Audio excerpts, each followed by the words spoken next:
when Alexandria was standing as a center of learning, that it was John Mark, the apostle, the writer of the gospel, who actually took Christianity to the city of Alexandria, and from there it dispensed, and learned people all over Africa became associated with Christianity. And so that is one city that I think has an imminent or a great impact on who we are today. And knowing that it was an African city, and knowing that we had people from all over who shared with us or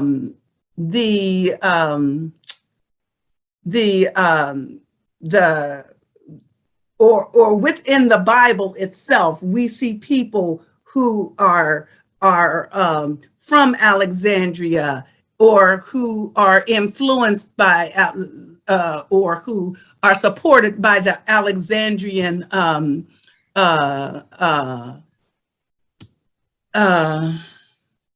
population. Reverend JoAnne, yes, you bring up a point here, and that is, you talked about the Trinity, and that there are concepts that we often talk about from a scriptural perspective, and we have no idea really sometimes of where those concepts or thoughts have come from. It's just that we've been taught that, and we teach that. But then when you talked about the early biblical scholars and their location, and so it brings to us another layer of understanding scripture from more than just a means of encouragement, but also educational. That absolutely understanding. I mean, this thought that this concept that we're teaching, it was something that was started by someone that we never even have really associated with that. We just teach that. We can we say we can find scripture to support it, to support the thought. But the terminologies that sometimes we use today, we don't readily recognize that they're not new. Scripture says nothing new under the sun. They're not, somebody else started this and these concepts, and we've sort of built on them. Pastor Shamika, your thoughts? May I make one correction before Pastor Shamika gives her thought? Tertullian was not from Alexandria. He was from Carthage. So I misstated myself there. But I will also say that within Alexandria, that was one city that embraced all levels of people, from the slave to the woman, to those people who were rich and those people who were intellectual. Christianity actually embraced all of those people and brought all of those people under its umbrella. I'm sorry for the misstatement. Now, for me, I was sitting here literally just taking notes, just taking mental notes and saying, yes, it is inspiring me and motivating and empowering me to even know more where it comes from. Not just taking what someone has taught me along the way, but really saying, you want to know these things. I want to know even more. I don't stand in the position as or the title as a pastor and not wanting to learn more and not wanting to study more, but to study more and to show myself approved. To study more and to show myself. So I'm excited about this because it definitely gives me more knowledge. But when you're teaching someone, you want to be able to teach them so that they can take it and apply this information at the same time, so that they can take it back, so that they know what they're saying, that they have proof to what they are saying. And when we do this, we have more impact to be able to change the lives of those who are around us. It takes me back also to a place where I asked my mom, well, why did you teach me this? Why did you tell me this? She said, because they told me this.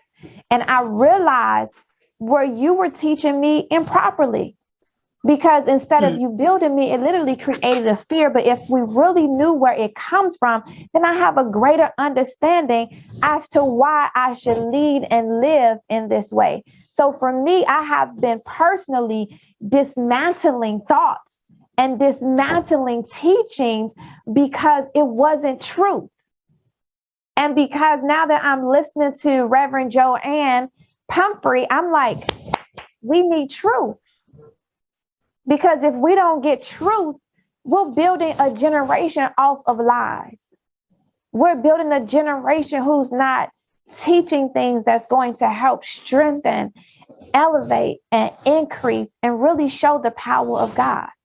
Right? So that's my thought on that. So I'm loving the truth that's being told. And so now we can continue to teach from a place that's going to strengthen generations that's going to live beyond us. Minister Durham. Yeah. So speaking of teaching, I want to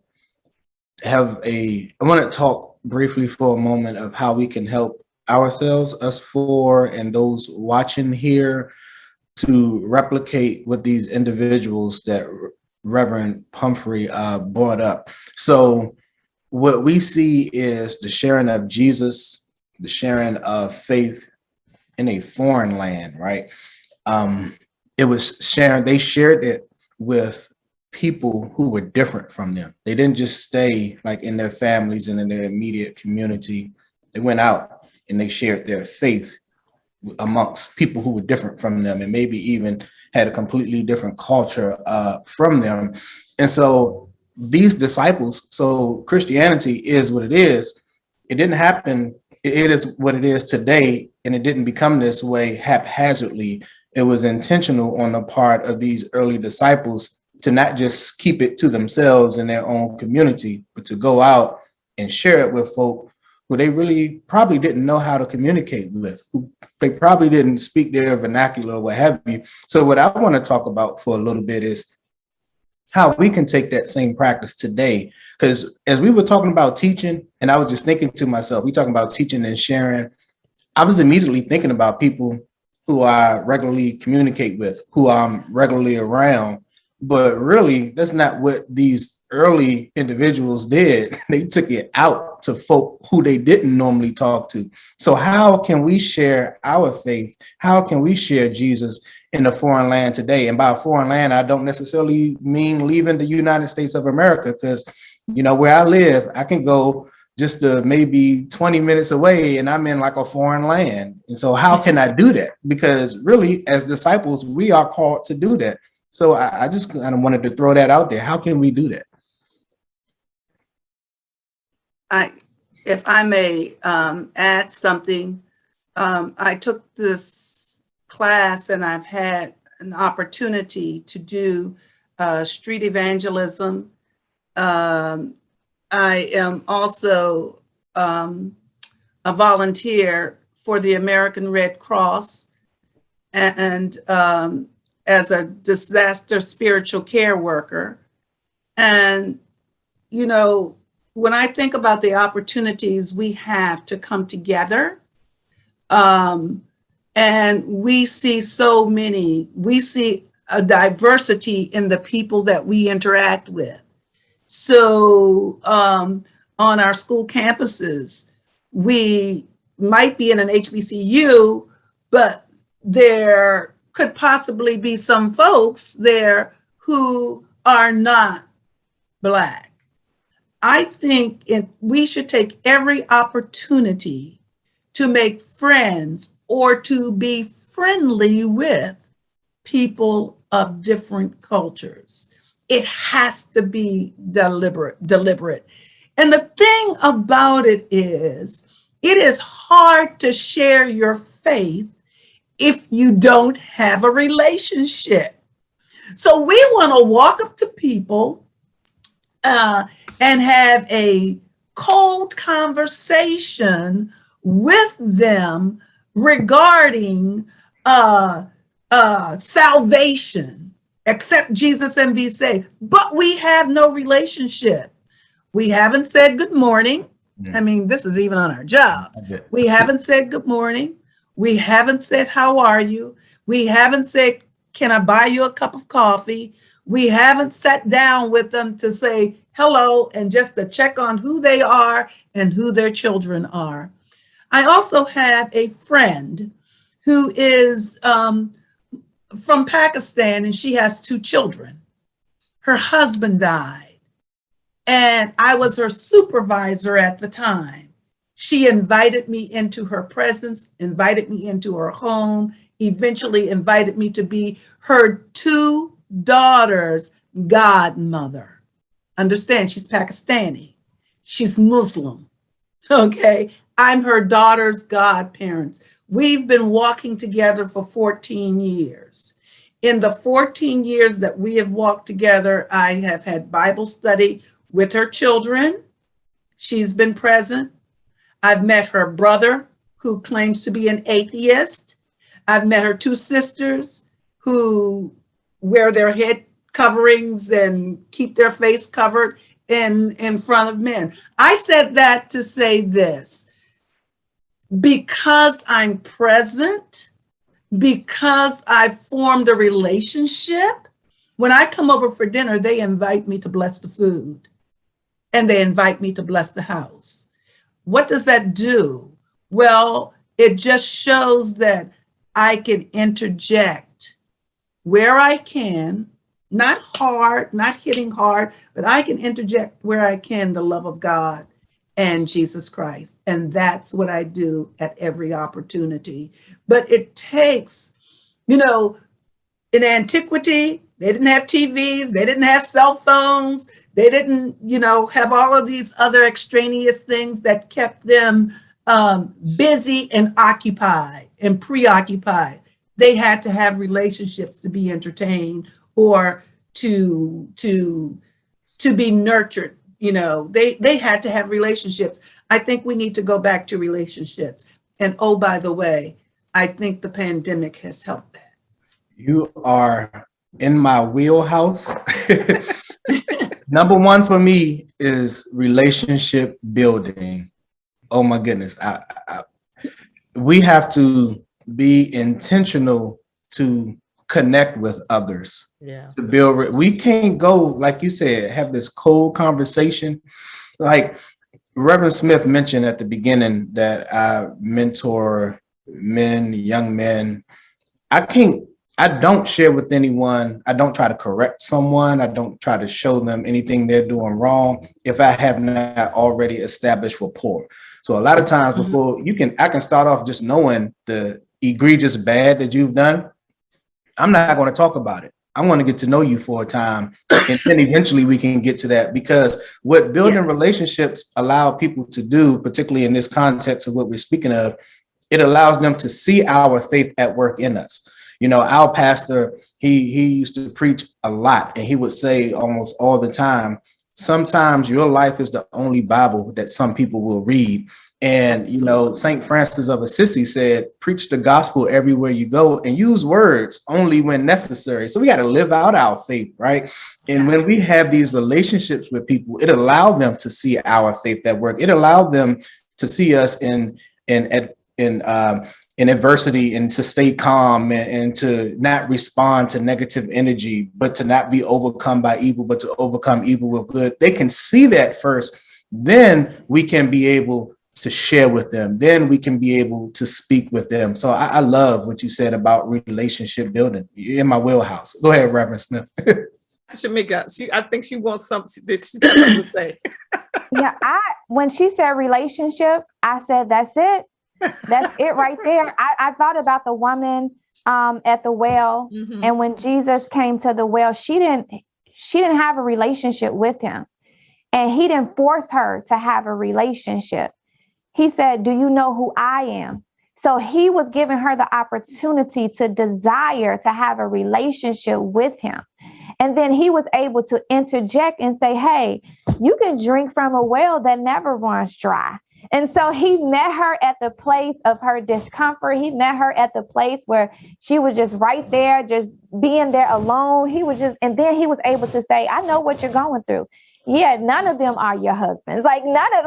But if you come with me, I can do this, the same thing. Like later on, even with Peter, like, come over here. I can teach you how to fish. He was like, listen, if you connect with me, we can have this good relationship, and I can teach you how to be even more successful.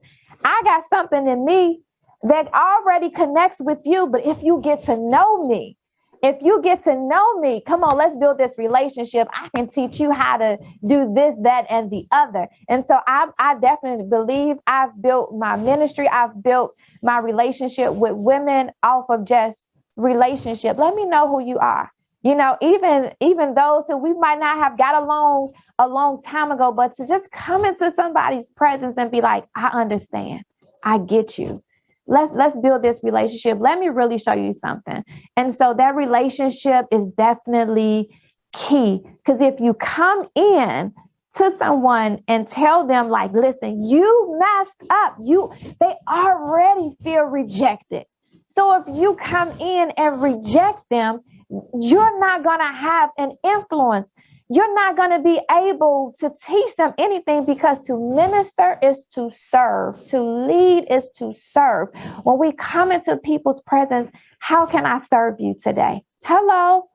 How can I be of great? How can our businesses are built off of creating a product and service around someone's pain? How can I help you to heal? And so, yes, relationship, that's all up in mine too, Minister James. Can I say one more thing, Okay. Reverend Smith? We have to allow like bridges to allow us and help us to foster these relationships. Reverend Pumphrey, you mentioned the family from Pakistan, right? You said it from Pakistan that you're close with. And so through Bridge, I don't know if you can tell, I think I look nice. I'm into fashion.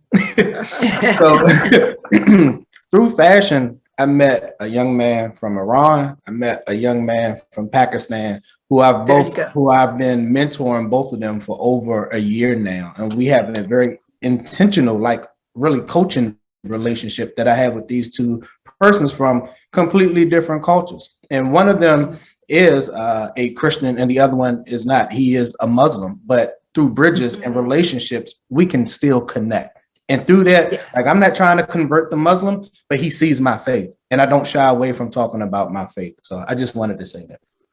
I think, and let me just say this, Reverend JoAnne, before you start.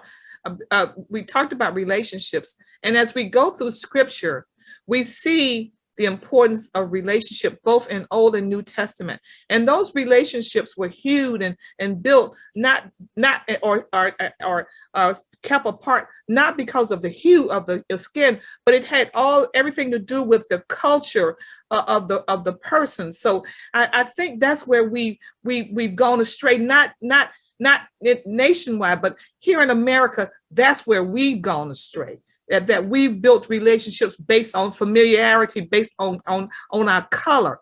And I thank God that we have moved away from that. But during this previous past administrations, a lot of bridges that we thought had been built, we saw that there's still work to be done, even within the walls of those of us who profess to be children of God. That we found out that we are even separated. We've allowed ourselves to be separated based on our hues, and we've got to. I'm thankful that this COVID has brought this and allowed us to see it and to tear it down, to come against it. to build, to forge new relationships with persons from various backgrounds. And that's a good thing, so that our faith is always on display in those relationships, because in that relationship as well, our faith is on display. When as pastors would say, you may be the only scripture the person reads. What are they reading? All right, Minister Reverend Pumphrey. And one last word on this. You know, when we interact with people and we know they are of a different culture, it would behoove us to read about their culture and read how they receive people. I know when I first started this journey with my Pakistani family, I started it as, okay, I was interested in helping to support a widow and her 2 children. And then as I read more and more, they said that if you want to become relevant to a Muslim, people from Muslim cultures, then it is a journey. It's a lifelong journey. It's a lifelong walk. It's not temporary. It's not short term. You've got to be with them. As I said, it's been 14 years. And in that 14 years, I've met many of her family members who've come to me for aid and support. And one of them actually said to me, "What is this Christianity? How do you join your church anyway? How do you become a Christian?" And imagine my surprise. Imagine my surprise. And it wasn't because of what I said to her, but it was because of what her sister said to her about me. And so I just think that as people of God, one example that I can give you, when Paul was being carried to Rome as a prisoner, they got a ship from Alexandria. And Paul told the ship's captain, this is not a good time to sail because we're going to run into trouble. Paul had no relationship. They did not listen to him, and they were shipwrecked. So they go to an island. They ended up on an island, and they saw Paul's interaction and all that he did. And, you know, when the ship had wrecked and then on the island. And you know what they started doing after that? They started taking his advice. And so that's why and oh, by the way, 3 months later, they caught another ship from where? Alexandria. So that's why the city of Alexandria is so important. But we also have another city, which I've not ever seen it in the Bible. It could be there, but I haven't seen it. It's called Carthage.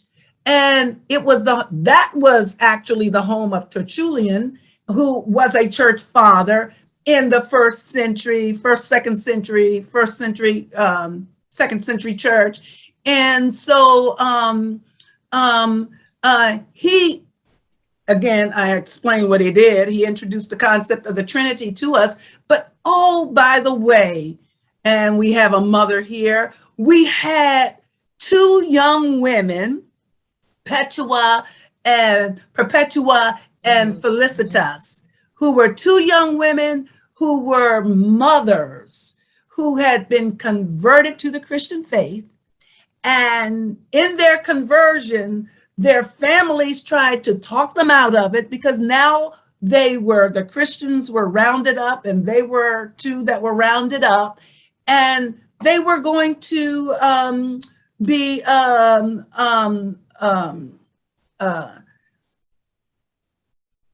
persecuted because they were Christians. And so Perpetua had a 4-year-old, and Felicitas was pregnant, and they refused to deny their faith. And so Felicitas only wished and prayed that her child would be born so that she could be taken to the arena with the rest of the Christians who had been rounded up. Her child was actually born 2 days before they were thrown into the arena. These two young mothers were thrown in with a rabid heifer who started to tear their flesh apart and everything. And it was so gruesome. And they were stripped naked, of course, and it was so gruesome to the populace that they, started crying out, no, stop it. And so to grant them some mercy, what they did was take them before the gladiator and allowed them to be killed by the sword. And so that is what I take away from the city of Carthage. And if you, which is in North Africa, and if you looked at their pictures or emblems of them, images of them on the internet, most of them you will see are white women. And then as you go further through, you realize they were from North Africa, so they actually portray them as Black women. Another city that I think is so important was the city of Cyrene, which also is in Libya today.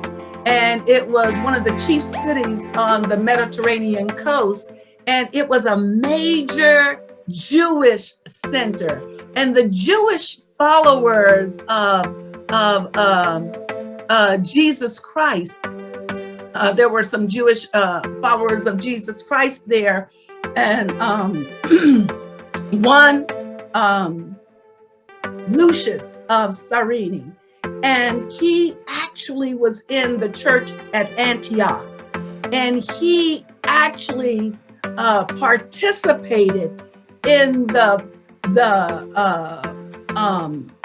group of church leaders who set aside Barnabas and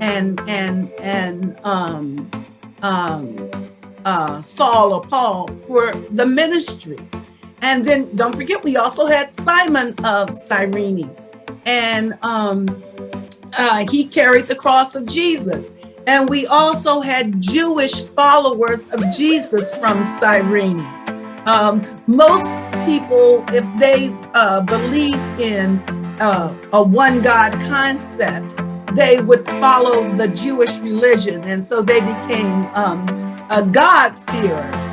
And so these Jewish followers converted to Christianity, and they were responsible. They were a part of the first Jewish converts. These Jewish folks from Cyrene, they were a part of the first converts at the church in Antioch.